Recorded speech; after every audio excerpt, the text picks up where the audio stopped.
हम मीनू झा प्रणाम करै छी समस्त मिथिलावासी के। एकटा सामा के गीत आइ हम गाबऽ जा रहल छी। संग श्रीमती ललिता झा। नीक लागत तऽ लाइक शेयर जरूर करब और समस्त मिथिलावासी के सामा पर्व के बहुत बहुत शुभकामना हमरा तरफ से। धन्यवाद। जय मिथिला, जय मैथिली। पन माजे खाए लहो मधु भैया पिकिया ने रौले ओहे ठाम। पन माजे खाए लहो मधु भैया पिकिया ने रौले ओहे ठाम।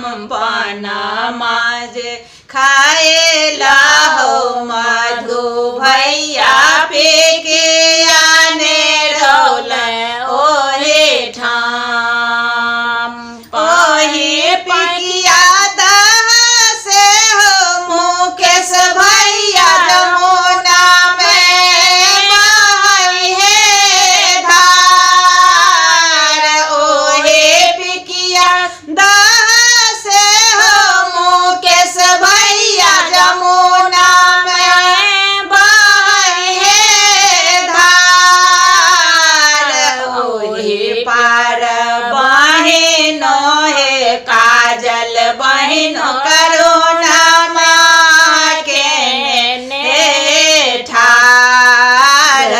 ओहे पार बहिनो हे स्नेहा बहिनो करुणा में के ने ठार।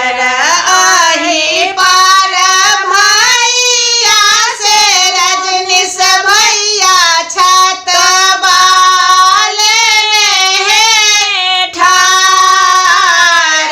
अही पार भैया से रजनीश भैया छत बाले हे ठार।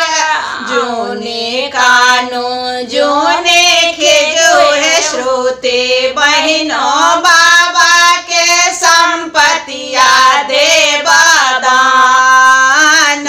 जोने कानो